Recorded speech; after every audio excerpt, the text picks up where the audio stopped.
दोस्त, आज कहानी कुछ ऐसी है जिसने रिश्ते को एकदम से तार-तार करके रख दिया है।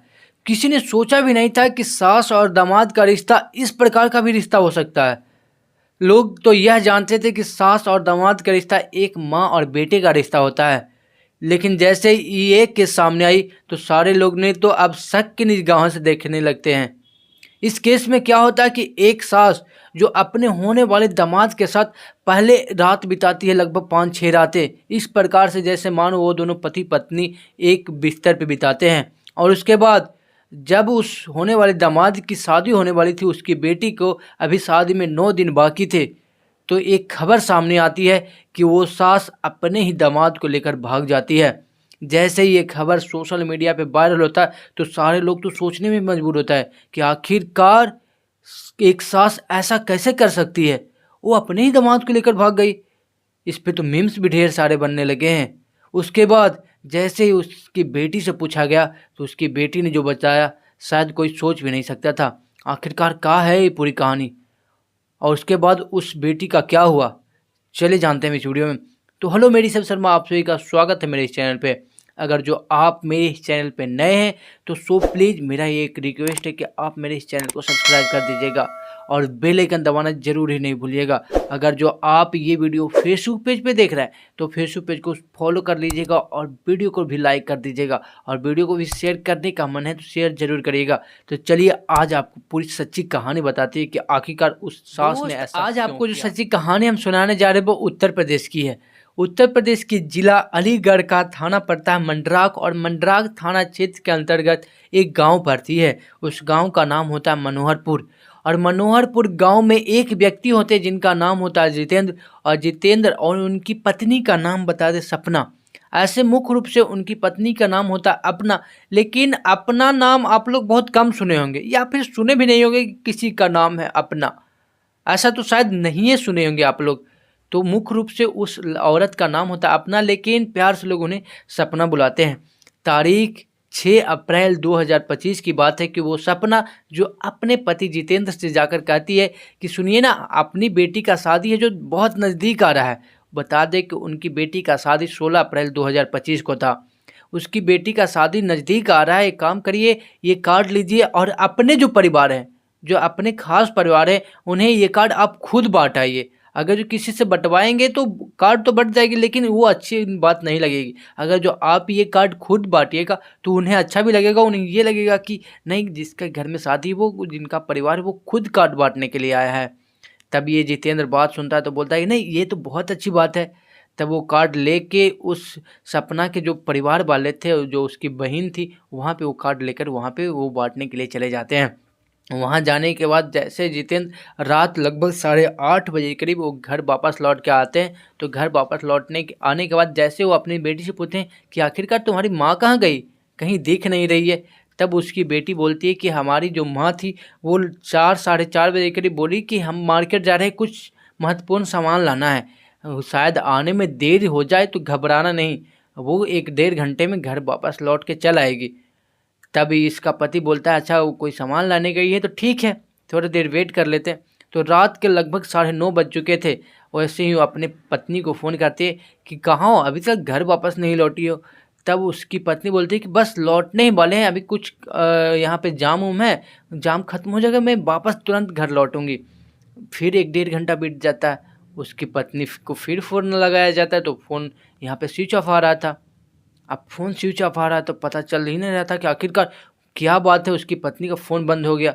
यहाँ पे सारे लोग घबरा रहे थे, लेकिन धीरे-धीरे बात सामने पता चलती है कि जो उसकी पत्नी थी, वो उसके जो होने वाले दामाद थे, वो उसके साथ है। तभी वो जो उसका हस्बैंड होता है, जितेंद्र होता है, जितेंद्र अपने दामाद को फ़ोन करता है, जो होने वाला दामाद था, उसे बोलता है कि आखिरकार तुमने मेरी पत्नी को कहाँ लेकर जा रहे हो? क्या बात है? आखिरकार क्या हुआ? तब वो बोलता है कि जो तुमने 18 साल से जो इसके साथ किया है, अब मैं ये नहीं करने दूँगा। जो 18 साल से ये बेचारी झेल रही है, अब ये मेरे साथ रहेगी। और इतना कहने के बाद फ़ोन बंद हो जाता है। जैसे फ़ोन बंद हो जाता है, मानो जितेंद्र के पैरों से तले ज़मीन ही फिसल जाती है कि आखिरकार ये क्या बात हुई? तब फिर बात सामने आती है कि ये जितेंद्र की जो पत्नी सपना थी, वो होने वाले दामाद का नाम बता दें राहुल। उसके साथ वो फरार हो चुकी है। फिर गांव वाले को पता चला तो गांव वाले ने कहा कि एक काम करो, घर में देखो कोई चीज़ गायब तो नहीं है, कोई ऐसा चीज़ नहीं है जो वो लेकर गई हो। तब घर में पूरी तरीके से छानबीन किया जाता है तो पता चलता है कि 3.5 लाख रुपया जो कैश था वो कैश नहीं है, और 5.5 लाख रुपया का जो जेवर बनाकर रखी थी अपनी बेटी को देने के लिए वो जेवर भी नहीं है, वो सारा लेकर फरार हो चुकी है। तब गांव वाले ने परामर्श दिया कि एक काम करो, जो पास में पुलिस स्टेशन है वहाँ पे जाकर तुम रिपोर्ट लिखाओगे, शायद पुलिस वाले कुछ कर सकते हैं, ऐसे तो अब कोई उपाय नहीं है। तब ये जितेंद्र वहाँ पे पास में जो थाना होता है मंडराक, वहाँ पे जाकर वो सारी रिपोर्ट लिखाता, वहाँ पुलिस वाले को बताता है।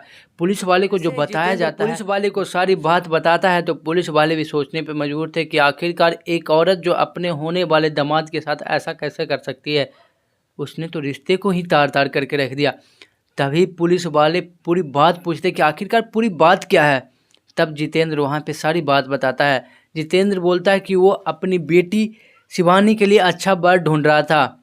जितेंद्र जो घर से सालों साल दूर रहा करता था, वो कर्नाटक के बेंगलोर में कपड़े का व्यापार करता था और वो कपड़ा गली गली बेच के जिससे उसकी घर चला करती थी। अब उसकी बेटी बड़ी हो चुकी थी, तब वो सोच रहा था कि वो अपनी बेटी का अच्छा वर ढूंढे। उसकी जितनी हैसियत थी कि वो ऐसा सोच रहा था कि उसका अच्छा बेटी का अच्छा वर मिल जाए, इस प्रकार जैसा मतलब कमाने खाने वाला, वो लड़का ज़्यादा पैसा वाला ना हो, बस कमाने खाने वाला मिल जाए तो बढ़िया बात हो जाए। तो अपनी बेटी के लिए वर ढूंढ रहा था। साल 2024 अक्टूबर का वो महीना था। उसे एक अच्छा लड़का मिल जाता है जैसा वो खोज रहा था। उसका नाम होता है राहुल और उसकी उम्र होती है 20 साल। दिखने में भी बहुत हैंडसम लग ही रहा था। और वो राहुल जो मछरिया गांव के थाना दारों का रहने वाला था और ज़िला अलीगढ़ ही पड़ता था। अब सब चीज़ फिक्स हो गया था। शादी अप्रैल 2025 में होनी थी। तभी ये जितेंद्र सोचता है कि क्यों ना अभी जाकर कमा, अभी शादी में तो अच्छा टाइम है तो अभी जाकर कमा लेते हैं और घर फिर वापस आएंगे तो शादी का पूरा खर्चा निकल जाएगा। वो फिर वहाँ पे शादी फिक्स करने के बाद, सब चीज़ होने के बाद, वो फिर से कमाने के लिए वहाँ पे बेंगलोर चला जाता है। वहाँ जाने के बाद अब इधर की बात बता दें, इधर घर जो इसकी औरत थी सपना, जितेंद्र की औरत सपना थी। अब इन दोनों में मतलब बात होनी चालू हो गई, सपना और राहुल में। अब जब भी ये फ़ोन करता, जितेंद्र घर फ़ोन करता तो बिजी ही बताती, और दोबारा जब फ़ोन करता तब पूछता कि आखिरकार तुम इतना देरी बिजी कहाँ थी। तब सब ना बोलती कि वो दामाद से बात कर रही थी। अब वो दामाद से घंटों घंटों बात करती, 15-16 घंटे दिन में लगभग। अब तो किसी को इस पे शक नहीं हो रहा था कि अरे दामाद से ही बात कर रही है, अच्छा बात है वो दामाद से बात कर रही है, तो किसी को इस पे शक नहीं था, कोई इस पे शक भी नहीं कर रहा था। तारीख 1 मार्च 2025 की बात है कि इसकी पत्नी सपना होती है जो फ़ोन करती है जितेंद्र को। वो बोलती है कि उसके दामाद की तबीयत ख़राब है, वो उसे देखने के लिए जा रही है। तो वो अपने पति से पूछती है कि क्या वो देखने के लिए जाएगी। तब उसका पति होता है जो जितेंद्र, वो बोलता है कि क्यों नहीं, देख आओ, जब तबीयत ख़राब है तो देख आओ, अच्छी बात है। तब वो वहाँ पे देखने के लिए तो जाती है। 1 मार्च को वो देखने के लिए जाती है। वो 1 मार्च वहीं पे रहती है, 2 मार्च, 3 मार्च, 4 मार्च, वो एक दिन ही के लिए ले जाती है, लेकिन 5 दिन तक लगातार वो अपने दामाद के साथ ही रहती है। उस टाइम किसी को पता नहीं चला था कि वो बस दामाद को देखने के लिए गई है, लेकिन अब ये अनुमान लगा रहा है कि हो न हो उस टाइम जो देखने के लिए गई थी वो उसके साथ मतलब रात बिताई थी, मतलब उस टाइम उन दोनों में आपस में संबंध भी बने थे। 5 रात वो अपने होने वाले दामाद के साथ इस प्रकार बिताई मानो एक पति पत्नी जैसे एक ही बिस्तर पे बिताते, उस प्रकार से वो वहाँ पे रात बिताई। दोनों में संबंध भी बने। अब ये दोनों एक दूसरे के बगैर जी नहीं सकते थे। ये दोनों साथ मरने और साथ जीने का वादा कर चुके थे। फिर तारीख आती है 25 मार्च 2025 को। जितेंद्र के पास फ़ोन आता है उसके होने वाले दामाद राहुल का। वहाँ पे बोलता है कि पापा मुझे एक फ़ोन चाहिए, मेरी फ़ोन है वो टूट गया है, तो एक काम करिए आप मुझे एक फ़ोन दिला दीजिए। तभी जितेंद्र होता है जो लोन पर एक फ़ोन देता है, जिस 20,000 का वो फ़ोन होता है वीवो कंपनी का। फ़ोन तो दे देता। अब इधर सपना और फिर राहुल में लगातार बात होने लगती है। जो कोई भी पूछता कि आखिरकार किससे बात करी हो, तब ये बोलती कि हम अपने दामाद से बात कर रहे हैं। जितेंद्र भी बार बार देखता। तब इसे जितेंद्र को वहाँ पे शक नहीं होता कि वो दामाद से बात कर रही है तो कोई दिक्कत वाली बात है। वो जितेंद्र को और ना ही उसकी बेटी जो शिवानी होती है उसको शक होता है। किसी को शक नहीं था। अब ये दोनों सोच रहे थे कि अब शादी का टाइम नज़दीक आ रहा है, तभी ये दोनों एक दूसरे के बगैर जी नहीं सकते हैं। शादी में अभी 9 दिन बाकी थे। 6 अप्रैल 2025 की बात है। ये काम करती है सपना जो होती है, वो सोचती है कि अब क्या करें, अब शादी हो जाएगा तभी फिर बहुत बड़ी दिक्कत हो जाएगी। तब एक प्लान बनाती है, ये अपने पति जितेंद्र को भेज देती है कार्ड बांटने के लिए, और इधर अपनी बेटी से बोल देती है कि ये जा रही है मार्केट कुछ महंगे सामान लाने के लिए, शादी का कुछ सामान है वो लाने के लिए। ये तो सामान क्या, ये तो जा रही थी राहुल के पास। वहाँ पे ये राहुल के पास जाती है और ये फिर घर से 3.5 लाख रुपया कैश, ऐसा उसकी बेटी जो शिवानी होती है उसका कहना है कि वो घर से 3.5 लाख रुपया कैश और लगभग 5.5 लाख रुपया का जेवर वो लेकर फरार हो रहती है। इधर ये दोनों यहाँ से तो फुर हो गए। अब पुलिस वाले रिपोर्ट तो लिख लेते हैं पर एफआईआर दर्ज नहीं करते हैं। अब जैसे मीडिया वाले ने पूछा कि आखिरकार आपने एफआईआर दर्ज क्यों नहीं की, तब पुलिस वाले का कहना है कि जो लड़की शिवानी होती है, सॉरी जो लड़की सपना होती है उसकी उम्र है 36 साल और जो लड़का राहुल होता है उसकी उम्र है 20 साल। तो वो दोनों बालिग हैं। अब बालिग होने के बाद अब कोई कानून, अगर जो वो दोनों चाहते हैं कि वो दोनों साथ रहें, दोनों शादी करें, तो कोई कानून उन्हें अलग नहीं कर सकता, उस पर कोई एफआईआर दर्ज नहीं हो सकता। हाँ, एफआईआर दर्ज बस चोरी की हो सकती है, जो घर से वो जो जेवर और वो पैसा लेके गया बस उस पर एफआईआर दर्ज हो सकती है। ऐसा नहीं है कि अब उन दोनों पर केस मुकदमा चलेगा, ऐसा हो ही नहीं सकता, ऐसा कोई कानून नहीं है। वो दोनों जब बालिग है, वो दोनों आपस में शादी करना चाहते हैं, वो दोनों साथ रहना चाहते हैं तो वो रहेंगे। अब इसके बाद क्या होगा शायद ये तो भविष्य में ही।